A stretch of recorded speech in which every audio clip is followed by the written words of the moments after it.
Hello dear student, अस्सलाम वालेकुम। I hope you will be fine. जैसा कि आप देख रहे हैं मेरा यूट्यूब चैनल मैथमेटिकल माइंड। आज की जो वीडियो रिलेटेड है वो इस subject mathematics for class 10 syntax book board के हवाले से।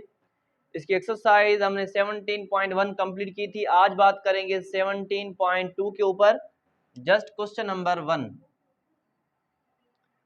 क्वेश्चन नंबर 1 कह रहा है कि which of the following sets are disjoint, overlapping, exhaustive and cell set.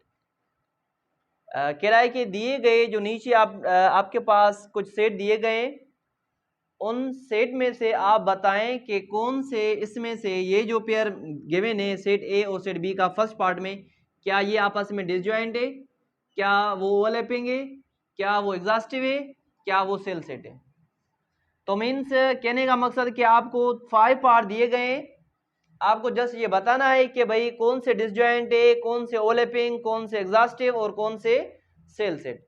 तो सबसे पहले जब हमने इंट्रोडक्शन किया था सेट के अंदर वो टाइप्स पढ़े थे सेट के, मैंने आपको डिसजॉइंट और ओवरलैपिंग का कंसेप्ट बता दिया था कि डिसजॉइंट सेट आप किसे कहते हैं और ओवरलैपिंग सेट आप किसे कहते हैं। मैं थोड़ा सा रिपीट कर लूं। डिसजॉइंट सेट उसे कहेंगे, अब इसका आंसर आप खुद देंगे।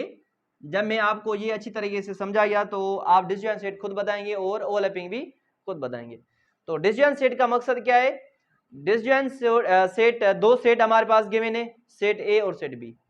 वो आपस में डिसजॉइंट सेट कहलाएंगे उस वक्त जब दोनों सेटों के अंदर जो एलिमेंट हो वो कॉमन ना हो, एलिमेंट कॉमन ना हो। कहने का मकसद जब हम ए इंटरसेक्शन बी करें तो रिजल्ट क्या आना चाहिए? फाई आना चाहिए। मींस कहने का ए और बी के अंदर जो एलिमेंट गिवन हो वो आपस में कॉमन ना हो, वो आपस में कॉमन का मतलब एक जैसे ना हो। और दूसरी बात ओवरलैपिंग, ओवरलैपिंग सेट क्या है? इसका कहने का मकसद ये है कि भाई सेट ए और सेट बी आपस में ओवरलैपिंग सेट कहलाएंगे उस वक्त एटलीस्ट वन एलिमेंट कॉमन हो, वन एलिमेंट क्या हो?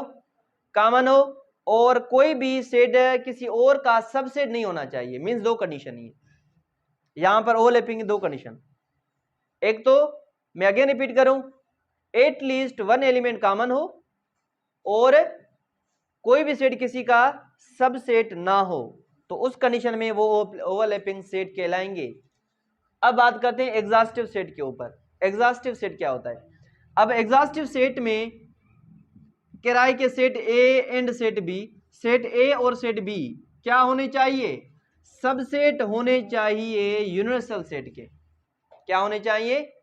यूनिवर्सल सेट के क्या होने चाहिए? सबसेट। कहने का मकसद अगर मैं आपको एग्जांपल दूं, भाई ए सेट 1 2 3 और बी सेट हमारे पास है वो है 3 4 5 और यू सेट हमारे पास दिया गया है वो है 1 2 3 4 5 6। ओके, अब देखें ए सेट इसका मात्रक है, मीन सबसेट है, और बी भी यू का सबसेट ए। जब हम ए यूनियन बी करेंगे तो यू सेट मिलेगा ना? यू सेट मिलेगा। अगर ये कंडीशन सेटिस्फाई हो रही है तो उस कंडीशन में हम कहेंगे ए और बी आपस में एग्जॉस्टिव सेट कहलाएंगे।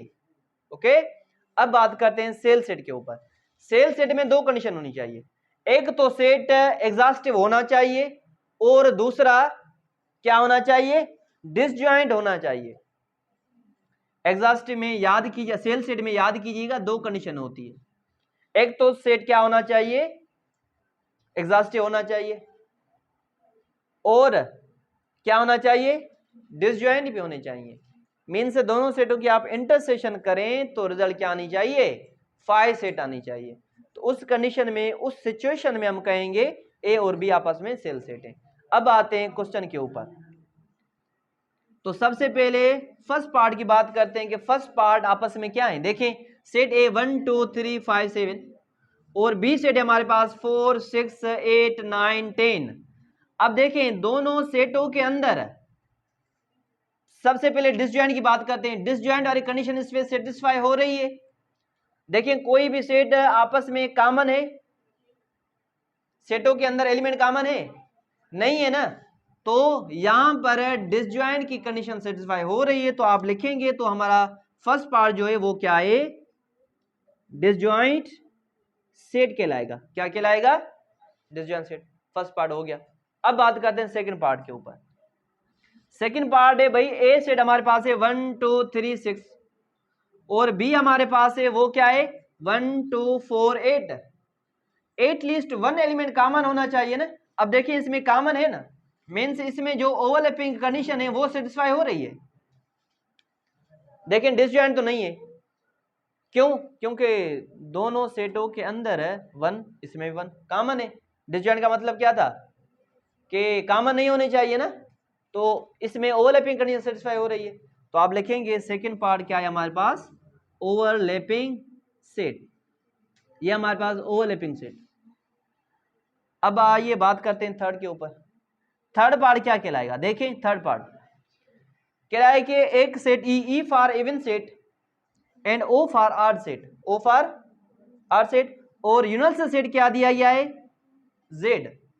मीन्स अब देखें मैं यहां पे इवन सेट लिखूं, इवन सेट, इवन सेट 2 4 6 ये इवन सेट, और ऑड कौन सा है 1 3 5 7, सही है।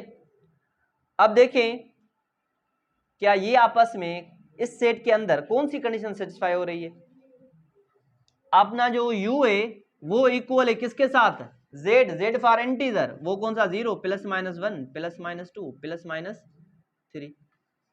जब हम E यूनियन O करें, ओ इसकी कंडीशन देखें एग्जॉस्टिव की, क्या ये कंप्लीट हो रही है भाई। जब हम A यूनियन B करें तो रिजल्ट क्या आनी चाहिए, U सेट आनी चाहिए। जब हम E यूनियन O करेंगे तो क्या ये रिजल्ट मिलेगी, मिलेगी। Z के अंदर प्लस वाले एलिमेंट भी हैं और माइनस वाले एलिमेंट भी हैं।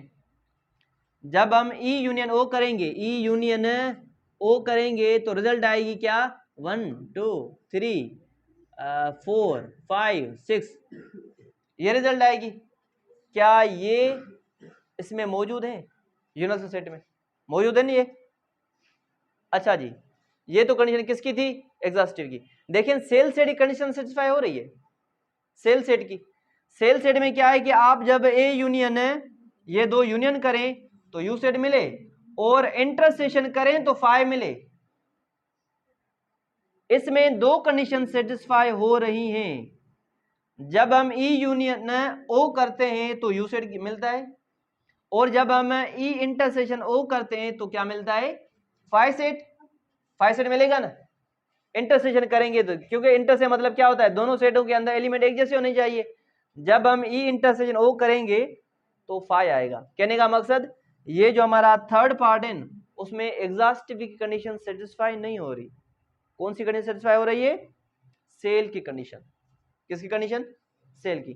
तो ये अपना जो थर्ड होगा वो क्या कहलाएगा, सेल सेट। क्या कहलाएगा, सेल सेट।